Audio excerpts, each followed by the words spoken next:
Good day and welcome to the Site Check. Today I will be focusing on long haulers and their mental health during the pandemic. Who are long haulers? Unfortunately, many persons who were tested positive with the coronavirus suffered from the symptoms for many months.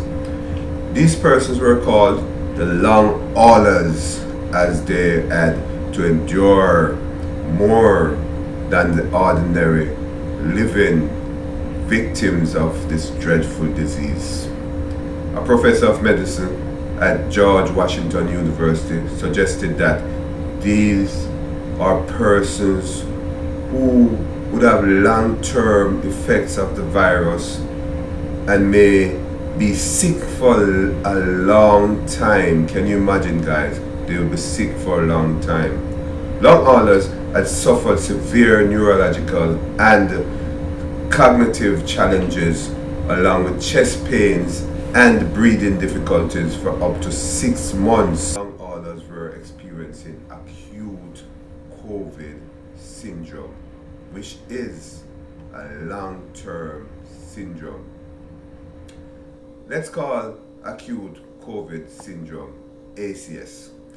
The ACS was a term coined to describe the acute COVID-19 related symptoms and medical challenges experienced by long haulers, according to Dr. Lai and a CNN program, August 31st, 2020.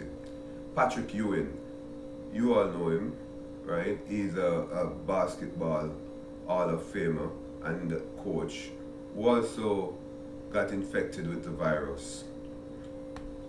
While on an interview on another network on September 1st, 2020, suggested that the virus does not only affect us physically, but mentally, guys. Besides blood clots and pains, the basketballer also implied that COVID-19 caused depression and other underlying mental challenges for long haulers.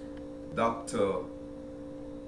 Jeffrey Gold, Chancellor of the University of Nebraska Medical Center, suggested that the virus symptoms can last much longer than was originally thought.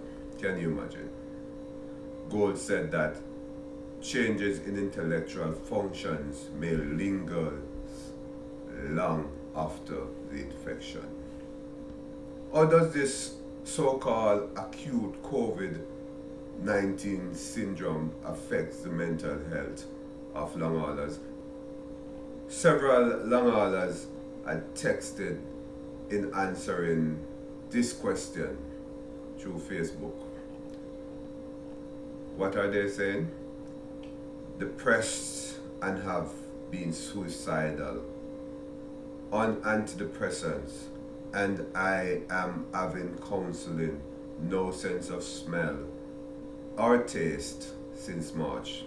This was coming from a texter in the United Kingdom.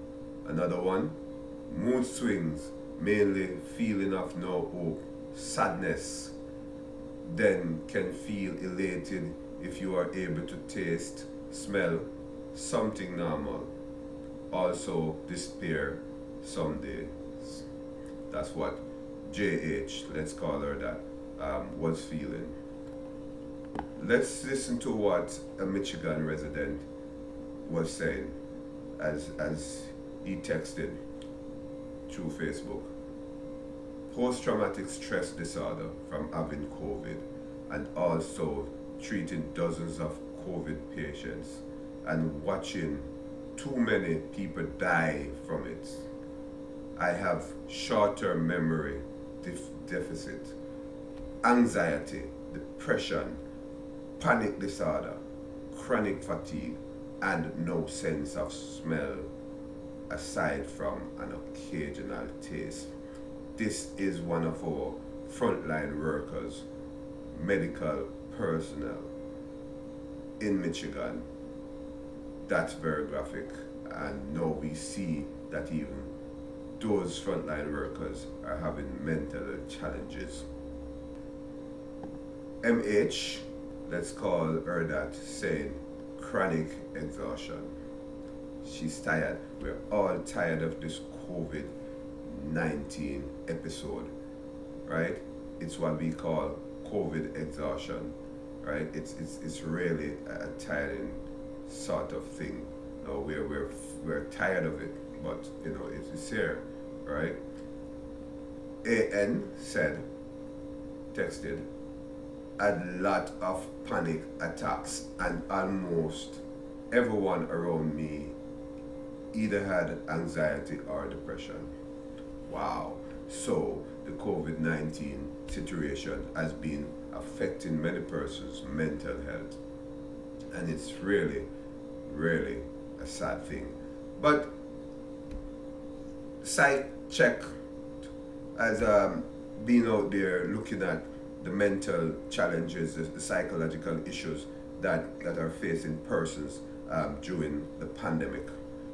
Incidentally, CNN cited the finding of a study which indicated that 75% of young persons reported mental health challenges during lockdowns.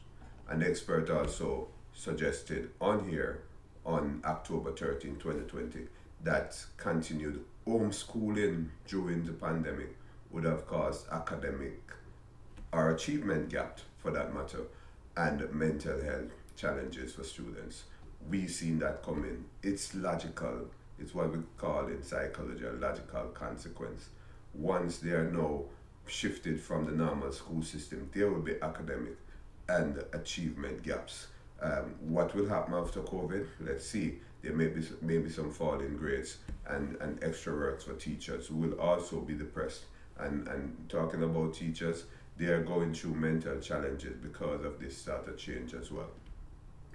In our next Psych Check, we will discuss mental health challenges facing young persons in the United States during